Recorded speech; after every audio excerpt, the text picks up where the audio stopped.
ఈ సనాతన ధర్మ పరిరక్షణకు ఏ విధంగా అడుగులెయ్యాలంట? ప్రశస్త హైందవ ప్రజానీకమును ప్రేమ సూత్రమున కలపండోయ్, సమస్త మానవ కళ్యాణానికి చక్కని బాటను వేయండోయ్, భారత కీర్తిని నిలపండో, పరతంతమ్ములు పరధర్మంబులు స్వతంత్ర భారత ధరిత్రి తగవని తరతరాల మన చరిత్ర చాటిన పరమ సత్యమును గుర్తించండోయ్, పరకుతంత్రముల కూల్చండోయ్, భారత కీర్తిని నిలపండోయ్, మన భారత కీర్తిని నిలపండోయ్. చాలా బాగుంటుంది. ఇది మొదటి చరణం. అది మీకు ఉదాహరణ ఇస్తాను. ఈ ప్రపంచానికి భారత్ ఒక ఆదర్శవంతమైన దేశం. జ్ఞానాన్ని ఇచ్చింది. ప్రపంచంలో రిచెస్ట్ కంట్రీ మనదే అయినప్పటికీ దోచుకోవడం వల్ల మనం ఇబ్బందులు పడి ఏదో స్థానంలో ఉన్నాం. ఇప్పుడు మన దేశాన్ని ఎవరెవరు దోచుకున్నారు? హూనులు, శకులు, మొఘలులు, తురుష్కులు, డచ్ వాళ్ళు, పిచ్చి వాళ్ళు, ఫ్రెంచ్ వాళ్ళు, వాళ్ళు వీళ్ళు బ్రిటిష్ అనే వాళ్ళు, ఉంది. అందరూ ఎవడైనా దోచుకున్నారు. ఎంతమంది ఎందుకు దోచుకోగలిగారు? మన దగ్గర సంపద ఉండబట్టి. రైట్. గుర్తుపెట్టుకోండి. మరి మనం ఎవరిని దోచుకోవడానికి ఎందుకెళ్ళలే? మనకు ఇంకొకరిని దోచుకోవాలనే ఆలోచన రాదు కాబట్టి, మనకు ఆల్రెడీ ఉంది కాబట్టి. సో ఇలాంటి స్థితిలో మనం ఫైట్ చేసి చేసి చేసి నిన్న రజాకార్ మూవీ విషయంలో కూడా వాళ్ళు చాలా ఫైట్ చేశారు. లక్షల ప్రాణాలు కోల్పోయారు. మన తల్లుల్ని బట్టలు ఇప్పించి బతుకమ్మ ఆడించిన మీర్ కాశీ రజ్వీం, ఆ భావజాలం కలిగిన రజాకార్ లాంటి వాళ్ళు ఇప్పటికీ వాడి వారసులు ఉన్నారు ఈ హైదరాబాద్లో, ఈ తెలంగాణలో, ఈ దేశంలో. ఎందుకున్నారు? మనం ఆధ్యాత్మికంగా దృఢత్వాన్ని కోల్పోయాం కాబట్టి. ఎందుకు కోల్పోయాం? చెప్పలేదు కాబట్టి. ఎందుకు చెప్పలే? అమ్మా నాన్న బిజీ అయిపోయారు కాబట్టి. అమ్మా నాన్న ఎందుకు బిజీ అయిపోయారు?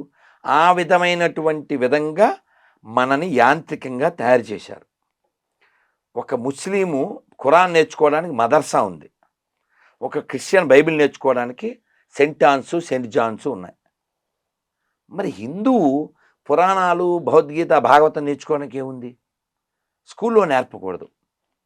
మనకి ప్రధానమంత్రి మొట్టమొదటి ఒక ఆయన చేశాడు, ఆయన సుఖరోగి. ఆయన ఆర్టికల్ 35 అని పెట్టాడు. అందులో 35A ప్రకారంగా మదర్సాలో బోధించుకోవచ్చు, బైబిల్ బోధించుకోవచ్చు, భగవద్గీత బోధించకూడదు. ఇలా మన ధర్మాన్ని మన పాలకులే నాశనం చేశారు. అందువల్ల అందలేదు. మన పిల్లలంతా చెడ్డోళ్ళని కాదు. ఇప్పుడు లవ్ జిహాద్కి చాలామంది అమ్మాయిలు బలైపోతుంటారు. ఎందుకు బలైపోతారు? వాళ్ళు ఏది చదవరు కాబట్టి. మనం భగవద్గీత చదవాలి, బైబిల్ చదవాలి, ఖురాను చదవాలి. అంటే మనదొక్కటి చదువుకుంటే సరిపోదంటారా? ఇప్పుడు మనం ఒక్కళ్ళమే ఉంటే మనది ఒకటి చదువుకోవచ్చు. మన వాళ్ళకి ఒక భ్రమ ఉంది. ఏంటి ఆ భ్రమ? ఏ మతమైనా ఒకటే. అది సర్వమత అబద్ధం. సమ్మేళనం అది అంటారు. అబద్ధం కదా. బ్రహ్మానందం గారు is a great actor and Rana also is a great actor. But both are not same height. You have to accept నా. Yes. డౌట్ వస్తే నిలబడి చూడండి అంతే. అలా సేమ్ డౌట్ ఇక్కడ కూడా. అన్నీ సమానం అనే అబద్ధం ఆడితే అన్నీ చదవండి. మరి ఇది కూడా అంటూ ఉంటారు కదా గురుగారు, ప్రతి ఒక్కరిలో ఉన్న ఆ దేవుడిని సమదృష్టితోటే మనం చూడాలి అని. అప్పుడు అందరిని సమదృష్టితో చూసేటప్పుడు ఈ భావం రాదా గురుగారు? నేను మిమ్మల్ని మేడమను,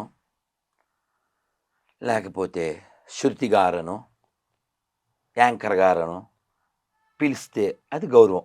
ఇంకోలా పిలిస్తే కోపం వస్తుంది, రియాక్షన్ వస్తుంది.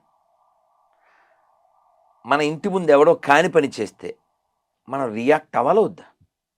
కదా. మనం ఏం చెప్తున్నాం? మనం అంటే మన శాస్త్రాలు ఏం చెప్తున్నాయి? ఏకం సత్విప్రా బహుదా వదంతి అంటే ఒకటే సత్యం ఉంది, సత్యం ఉన్నాడు. పెనుజీకట కవ్వల అంటూ పోతన గారు చెప్తారు. ఒక వెలుగుంది, పెంజీకటకి అవ్వల అంటారు. ఒక వెలుగుంది, భగవంతుని ఆయన దర్శించి మాట్లాడిన మాట్లాడి. ఇలాంటిదే వేమన గారు చెప్తారు. జీవులలో శివుడున్నాడండి, జీవుడే శివుడని తెలియండి, జీవుడే శివుడని తెలియండి. అలాగే భగవద్గీతలో ఏం చెప్పారు?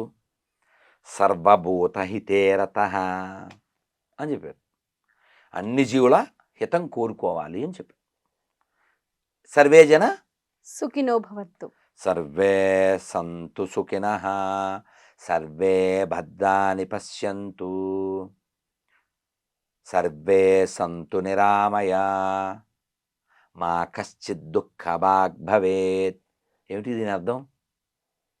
అందరూ సుఖంగా ఉండాలి, అందరూ టెన్షన్ లేకుండా ఉండాలి, అందరికీ రోగం లేకుండా ఉండాలి, దుఃఖం లేకుండా అందరూ సర్వే సర్వే సర్వే సర్వే.